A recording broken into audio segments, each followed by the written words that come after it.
Bonsoir à toutes et à tous. Dans cette nouvelle soirée organisée par nos amis de cette association militante qui est la Marche politique. Cette soirée qui est dédiée à la poésie francophone.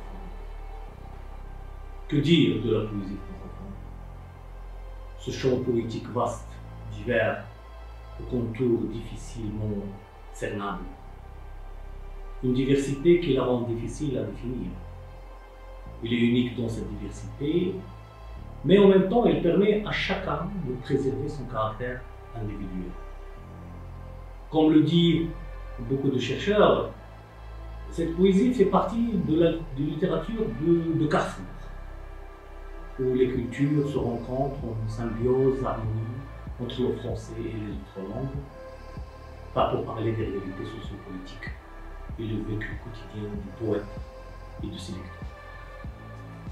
Et comme toute littérature francophone, la poésie francophone en fait brise les frontières, il efface les différences, se moque des nationalités, amoindrit les distances des continents pour ne plus établir que fraternité par la langue. Ceci, bien sûr, nécessite, pour être compris, un lecteur capable de s'ouvrir sur la culture d'autrui, de savoir lui-même se voir avec les yeux de l'autre.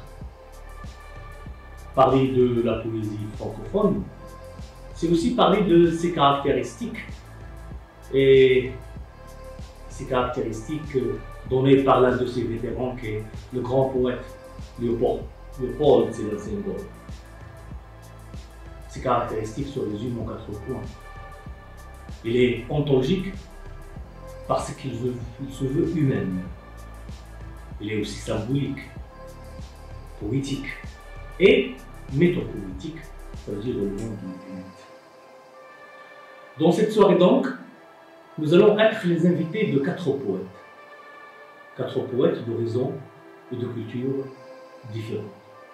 Et évidemment, nous serons les invités de 4 expériences, d'un regard et expériences politiques différentes. Mais ce qui est certain, c'est qu'ils sont enrichissants.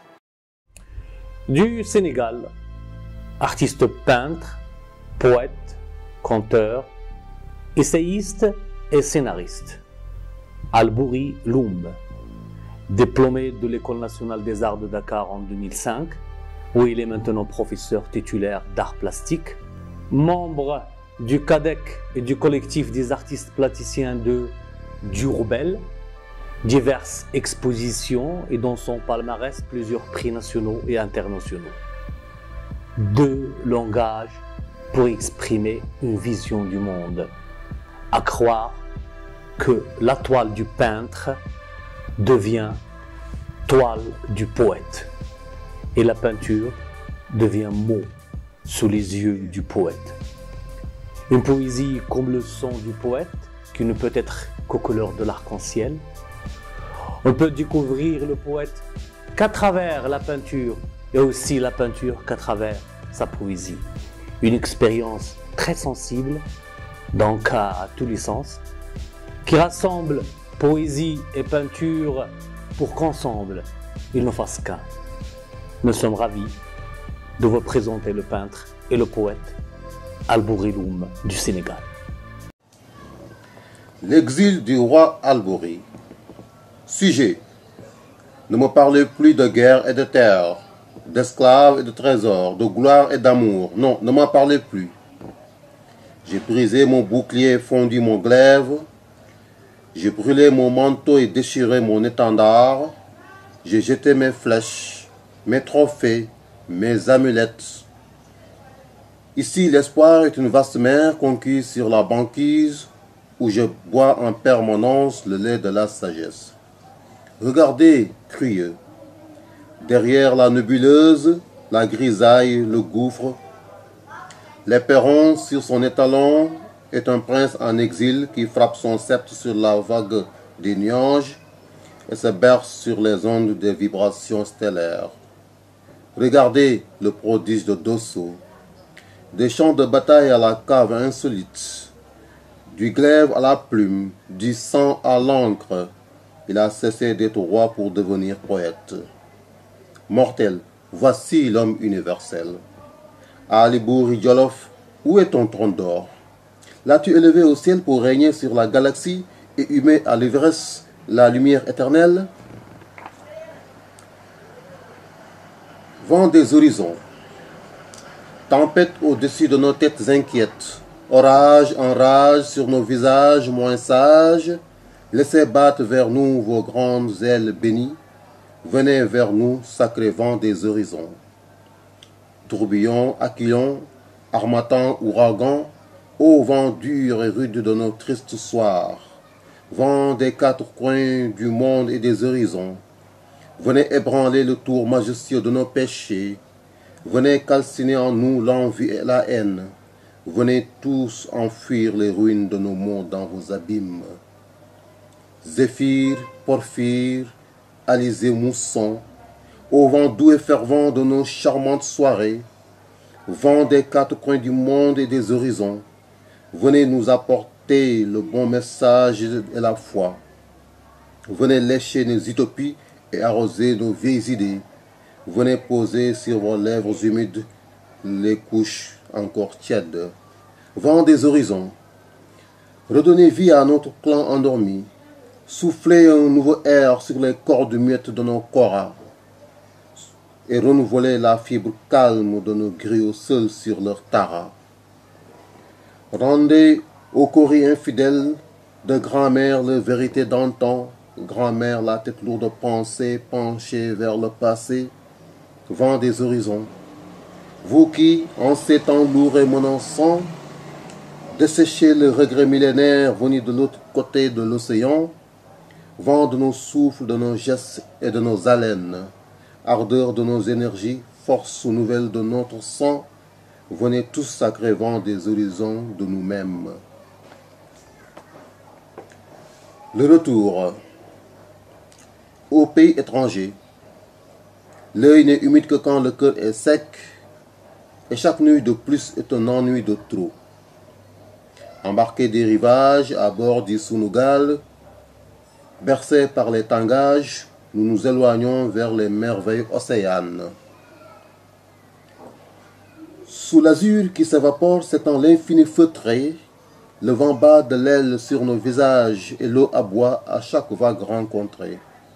Aujourd'hui, mes frères, nous retournons à Saraba. Devant nos yeux qui flamboient, c'est l'espoir nostalgique des feux d'or du couchant qui s'épandent le soir vers l'horizon de chez nous. Là-bas, chez nous, c'est loin. Loin dans les profondeurs. Chantons dans le calme, ramons avec soin vers ces charmants soleils de liberté.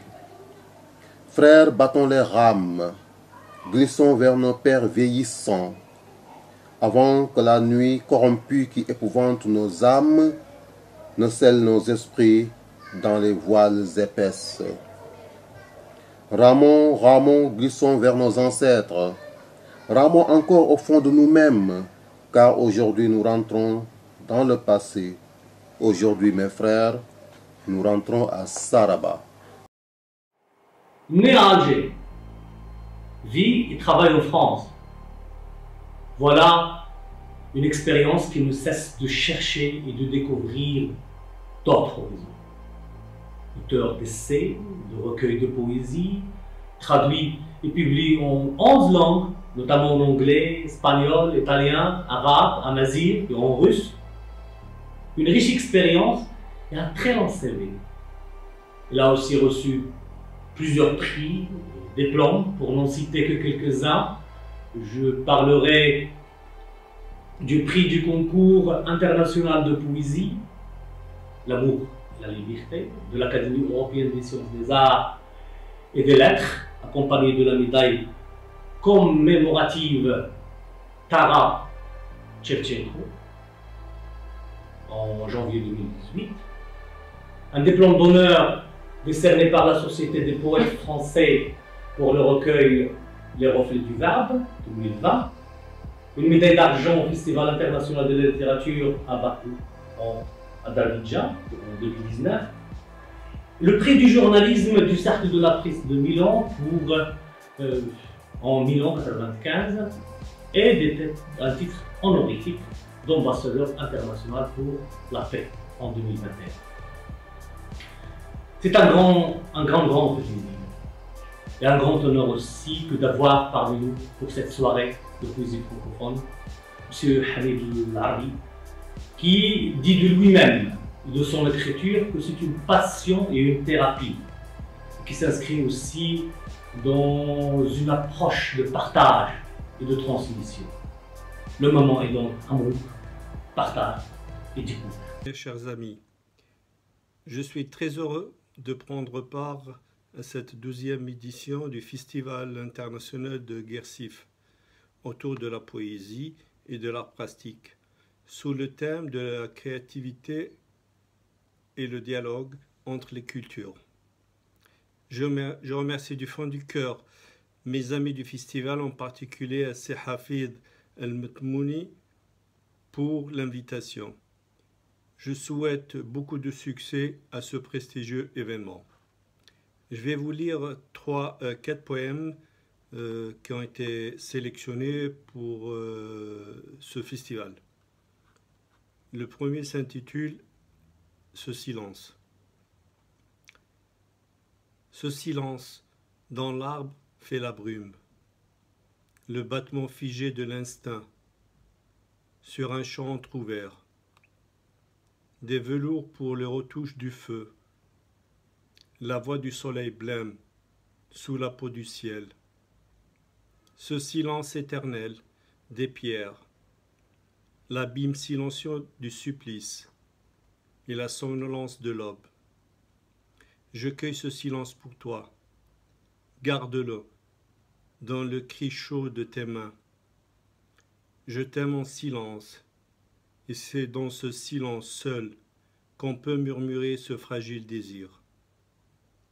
Muet de gestes et de mots, c'est un élan qui chante en silence, et en s'arrêtant, les tambours de l'âme vibrent. Le deuxième poème, l'invisible. La langue défaite, elle fouille dans les débris de ces années oubliées. Une apparence s'érige des cendres, aphone et affinée. Elle s'est libérée de la destinée. Elle survole au rythme de l'essence. Elle danse au rythme du temps.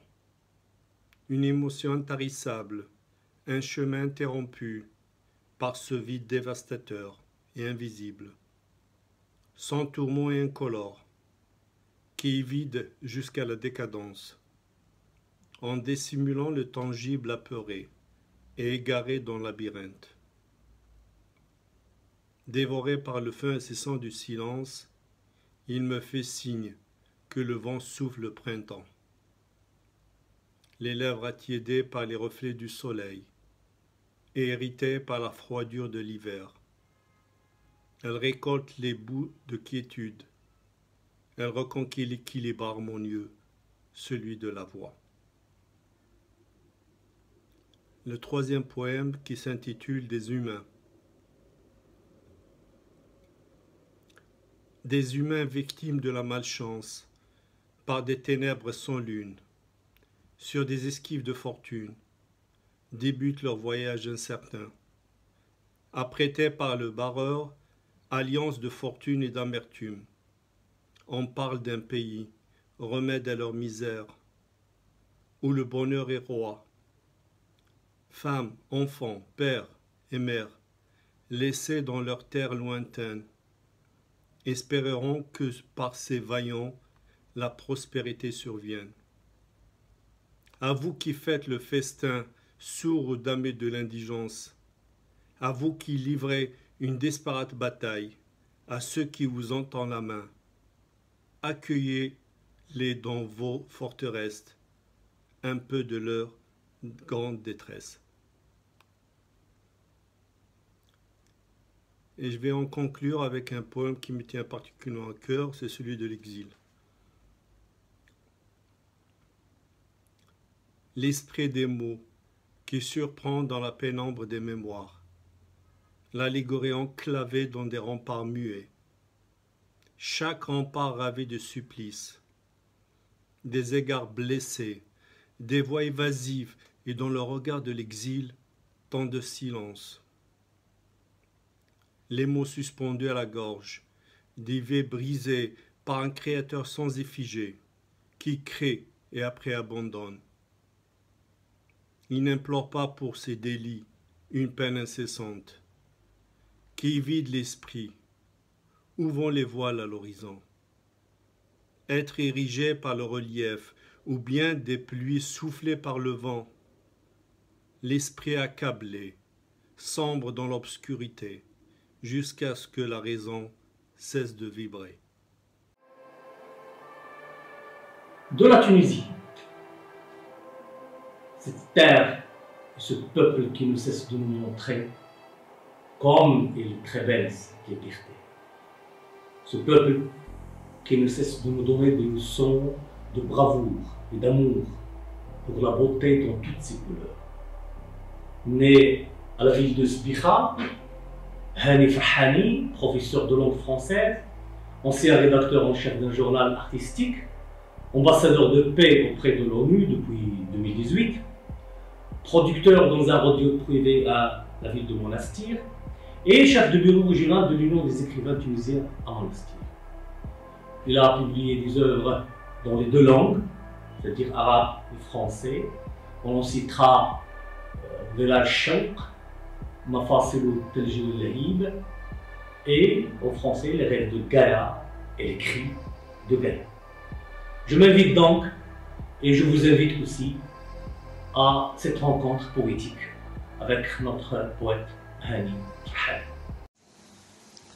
Hani Farhani, poète tunisien, bilingue. Je vous ai choisi des textes divers de mes différents recueils. Je vais vous présenter le premier texte, La miette univers. Quand les fils de Cronos se sont partagés l'univers, ils ne m'ont laissé aucune miette. Même à Hadès, Cerbère m'a empêché d'entrer. Il sait que je vais mettre le bol dans la bouche des cadavres. Il sait que Charon m'amène dans sa barque, mais il ne me laisse pas y entrer. Ulysse est mon semblable. Je suis égaré. À l'intérieur de mon histoire, de mes abîmes et de ma terre, le ciel de Zeus ne m'a guère délivré ses étoiles. Pour savoir où suis-je, où dois-je m'en aller, mon destin est de me cacher au fond de moi-même pour être la miette devenant univers, où je me sentirai moi-même. Deuxième texte, les poètes. À chaque fois que les jours se dispersent, les poètes reviennent à mon cœur. Il y a les prairies de mon bled, il y a les plaines de mon centre, il y a les champs des cadavres embrasés. Le sang se sentait depuis longtemps. Les oubliés ont trouvé la mort. Ils sont entrés dans les tombeaux qu'ils avaient creusés eux-mêmes. Les poètes n'oublient pas. Mon pays, c'est moi. Et moi, je chante à sa mère toute couverte de larmes. Les poètes ne peuvent pas oublier. Ils sont là. Ils sont les descendants du diable et les seigneurs de la vie. Troisième texte, mon pays est trahi. Remets ton épée à sa place, car tous ceux qui prennent l'épée périront par l'épée. Judas nous a trahis.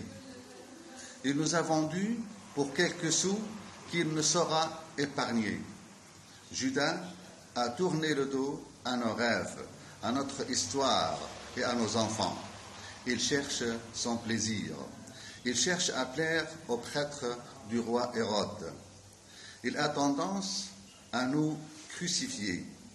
Les apôtres de la liberté, de la dignité et du progrès sont là.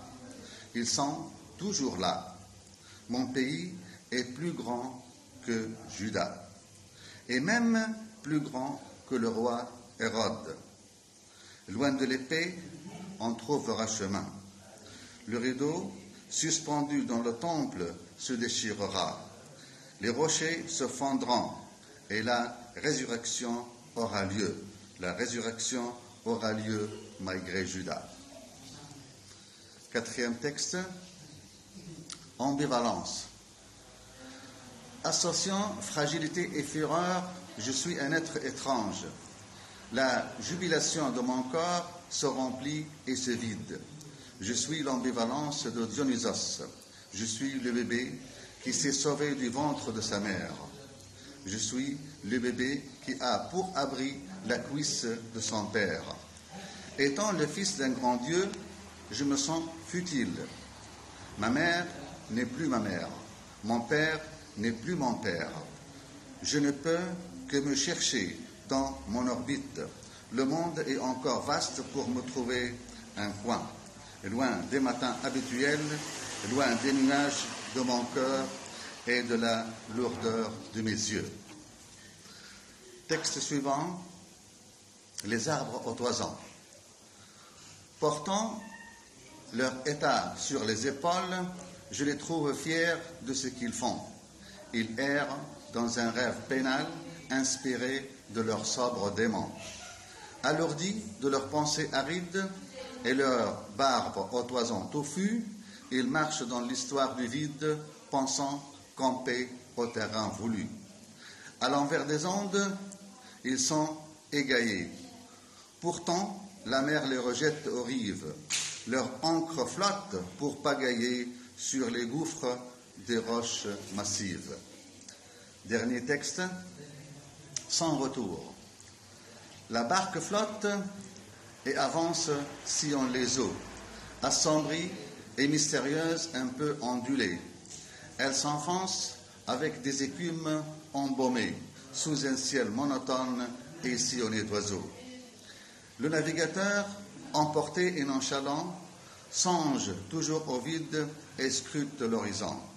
Quand des gouffres lui paraît l'énorme toison et la barque cesse de tirer en avant. Lui, qui sait que le retour lui est impossible, doit diriger sa machine à l'envers des ondes, chantant la mort du loup, cette perle du monde. Il sait que ce voyage est loin d'être paisible. Merci de votre attention.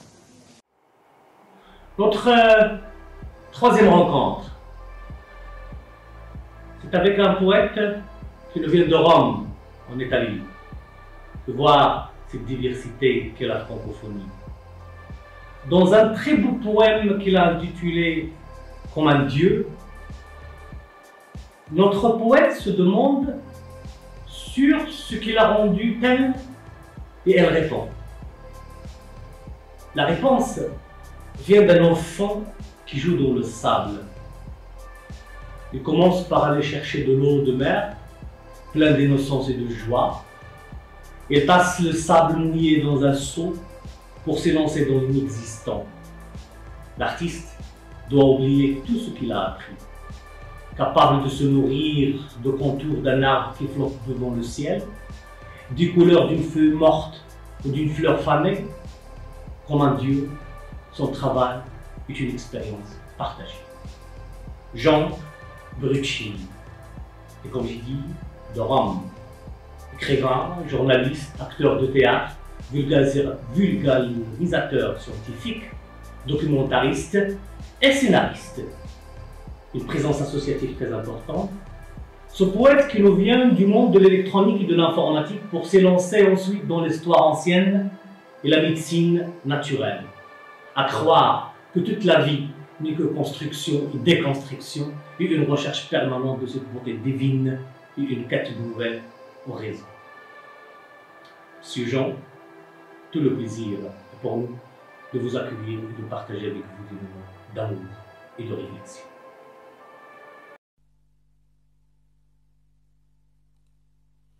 Bonjour à tous, je m'appelle Jean Bruschini, résident à Rome. Je suis un écrivain, divulgateur scientifique et historique, poète et journaliste.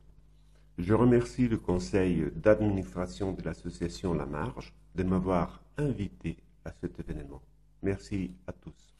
Mes chers amis, je voudrais vous présenter mes activités professionnelles et culturelles. Dans ce secteur artistique, je suis le fondateur d'une association culturelle fondée en Italie en 2008. Elle s'appelle Estro Verso et c'est une association dont le but est celui de promouvoir l'art et la culture. En 2004, donc 4 ans avant la fondation de l'association, j'ai fondé une télévision par web, Cultura Web Télé, une chaîne pour la diffusion de l'art et de la culture multilingue qui diffuse en direct actuellement 2 fois par semaine. Et vous trouverez notre chaîne sur YouTube et aussi sur Facebook. Voilà, notre journal, c'est Cultura Magazine. C'est un journal électronique multimédia et donc diffusé gratuitement à 7000 lecteurs en moins, toujours avec le but d'offrir une visibilité et gratuitement aux auteurs, aux artistes, aux éditeurs, aux musiciens, dans tous les secteurs artistiques possibles. Les livres, bien sûr, celui-là c'est un livre réalisé en français, il s'appelle La Révélation, les mensonges de l'histoire, et c'est un livre sur les premières civilisations, les civilisations anciennes. Du même genre, un traité historique en italien, L'Anello Mancante et Le Chaînon Manquant. C'est un livre en italien sur les civilisations anciennes.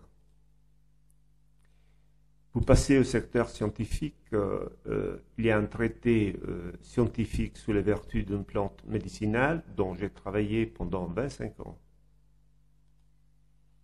Bien sûr, des poèmes en français et en italien.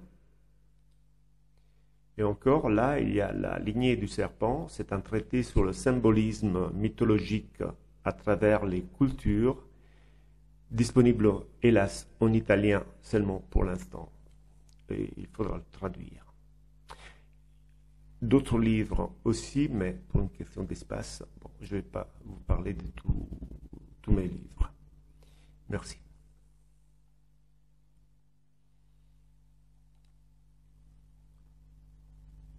Prends ma main. Prends ma main et viens.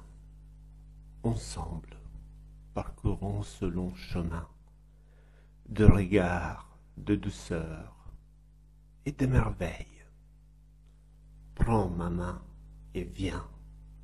Laisse encore mon cœur te parler d'amour, car le destin nous appartient. Prends ma main et viens. Je déposerai, éternel, muet, mes rêves dans le creux de ton âme. Toi, ange, et moi, démon, prends-toi soin de moi pour toujours, comme une offrande. Je te donnerai des terres lointaines. Je glisserai l'amour sans cesse au creux de tes bras, désarmé comme un jardinier devant la beauté d'une fleur inconnue.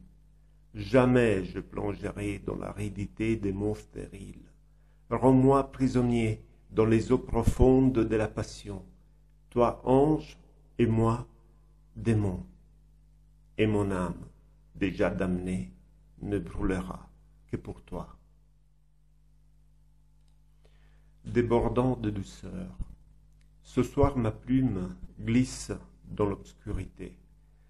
Sans trop savoir pourquoi, je crépite en débris, lançant un cri de joie et de tristesse infinie.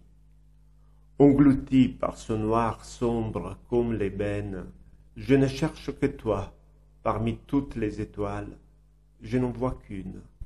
J'attends, j'attends, plongé dans ma cellule, l'espoir que le temps m'apportera, s'épanchant sur moi. J'aime la nuit. J'aime la nuit, car c'est le miroir de toi.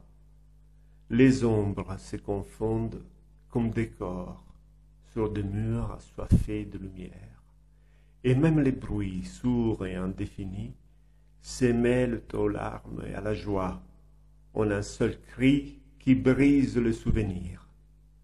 Je pense à toi à cette heure où je ne crains plus ni le vent des années, ni le soleil incapable de me nourrir. Dogme. Que puis-je dire que tu ne connaisses pas déjà? Je suis né un jour impair, et maintenant, je suis là, au jour Épicure, à exécrer le monde, parfois sombre, dans mon ermitage, hiératique, à renverser mes dogmes. Le bruit du silence. Je veux savourer goutte à goutte la douleur du plaisir, m'asseoir ici, à chercher la lumière des pensées les plus sombres, où, dans le bruit du silence, je compte les battements du cœur de la nuit. Je marcherai avec toi. Je marcherai avec toi. Je soulagerai tes peines pour balayer les nuages qui affolent tes rêves. À tes côtés, dans la tempête, je bercerai tous tes chagrins dans mes bras. Soleil luisant à protéger tes pas. Je deviendrai source inépuisable pour que tu n'aies jamais plus soif. Blotti sur moi, perle dorée dans son coffret.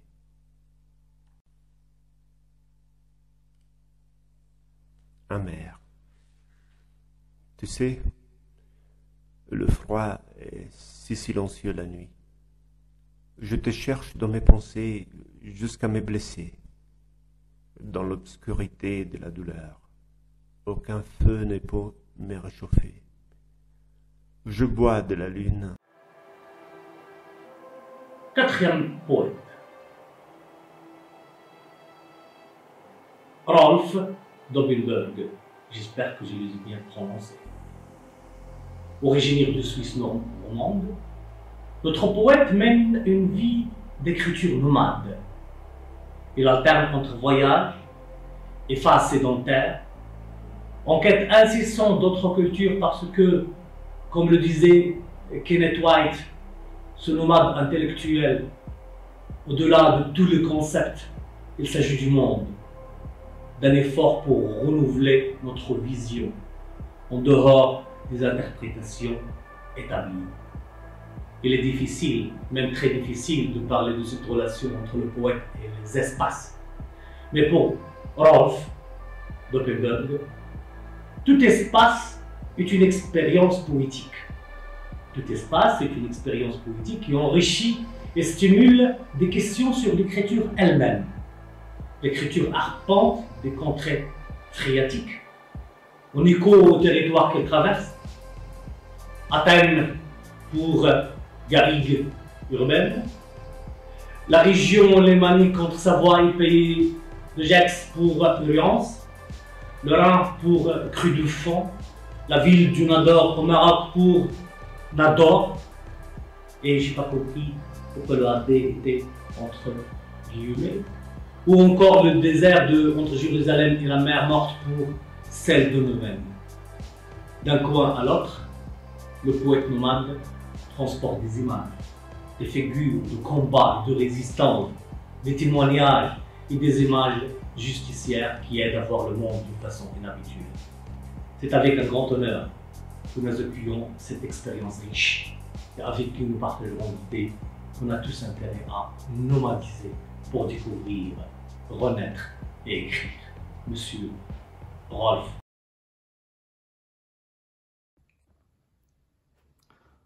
Bonsoir, Msa el Khair. Tout d'abord, je tiens à remercier Monsieur Hafid El Mtouni et l'ensemble de l'équipe du Festival de Guersif qui a eu la gentillesse de m'inviter ici à Guersif en ligne, bien sûr. Je viens donc de Suisse romande, de la partie francophone de la Suisse, et mon travail d'écriture s'inspire largement de mes voyages et de mes rencontres avec les gens. Je vais vous lire des extraits de 3 différents livres, écrits chacun en des lieux différents. Le premier au bord du Rhin, ce fleuve qui relie les Alpes suisses à la mer du Nord. Le deuxième livre, je l'ai écrit dans la région de Palestine entre Jérusalem et la mer Morte. Et le troisième, un livre que j'ai écrit au Maroc, dans la ville de Nador, où j'avais été invité aussi à un festival international. Le premier livre que j'ai évoqué s'appelle Cru de fond et s'inspire donc du grand fleuve européen, le Rhin. Assise aiguë face à l'avancée des eaux, elle charrie les gestes éteints de tant de passants à ses rives flottantes, imprécises, mouvantes, une mouvance de source alliée à l'averse qui redessine au gré du galet mat la ligne récurrente du bois porté, inscrivant sa graphie de rameaux usés au blanc lisse de nos os, au plein de nos tissus, chair incise, au style précis des instants clairs, gravant la coquille brute et la brèche du tesson, oracle muet à même le sable, préfigurant l'étiage ou couvant la crue, l'errance des eaux divulgue les pas à venir comme les empreintes des défunts.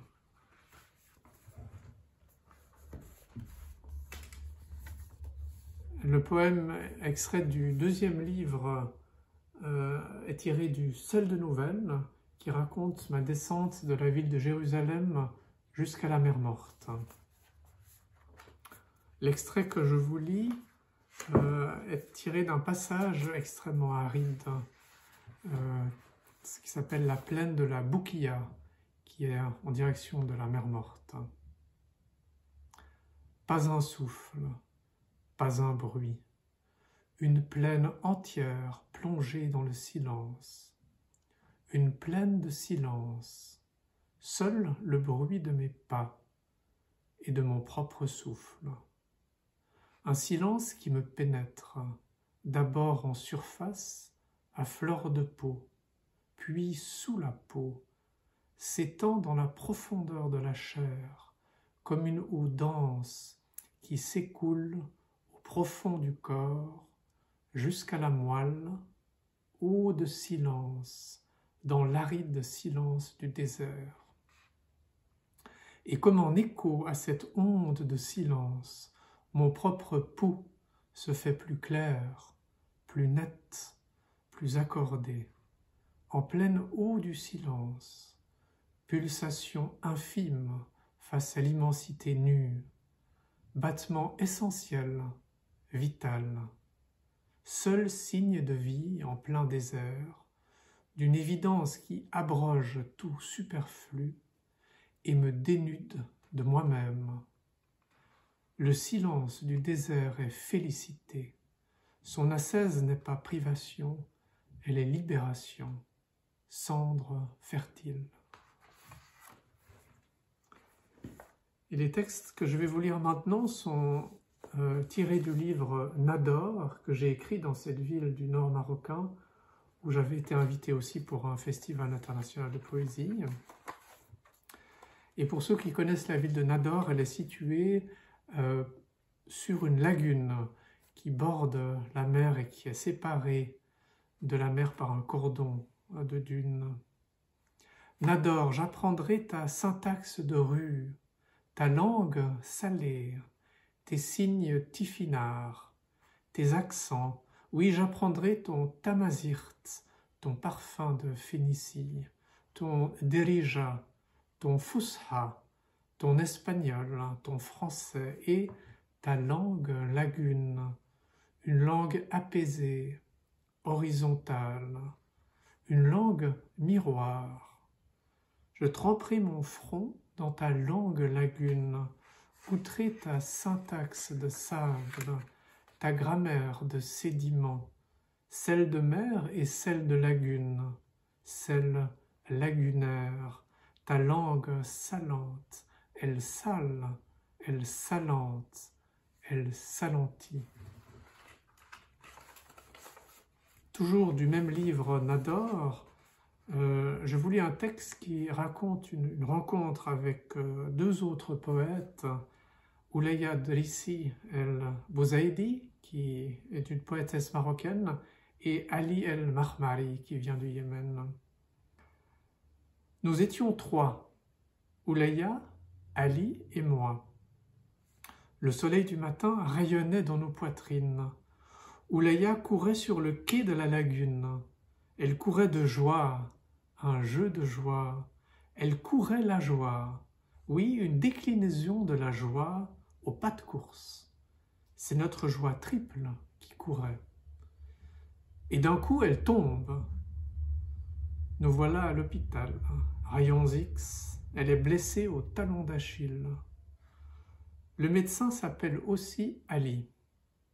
Il sait nous réconforter. Un tendon clé a soudé notre amitié. Je suis repassé à l'endroit où elle avait couru, sur le quai de la lagune, où elle était tombée. Je la revois tomber, mais elle ne tombe pas au sol, elle tombe vers le haut. Oui, je la vois s'envoler. Elle rit en tombant vers le haut. Sa chute vers le haut est rire. Elle et moi sommes stupéfaits de la voir tomber vers le haut en riant. Alors nous rions aussi, rions d'émotion, là sur le quai de la lagune, là sur la corniche de Nador. Et maintenant, à cet endroit, il y a toujours un rire qui vient d'en haut. Quand les gens passent, ils entendent ce rire venu d'en haut, ils sont stupéfaits et ils se mettent à rire. C'est l'endroit du rire à Nador. Je vous remercie beaucoup. Shukran. Nous arrivons donc au terme de cette soirée. Je tiens à remercier tous nos poètes d'avoir partagé leur expérience avec tout le public. Et c'est certainement un honneur toujours pour nous de recevoir des expériences de par le monde, des expériences diversifiées qui montrent tout, comme on l'avait dit au début, que ce qui est intéressant, c'est écrire pour un monde meilleur, écrire pour dire en fait qu'il n'y a qu'un seul monde, certes des cultures différentes, mais dans un seul monde. Merci à toutes et à tous, et merci encore à nos amis dans la marche poétique qui nous ont donné cette occasion de se reconnaître, de se retrouver par la poésie de tout le monde. Merci encore.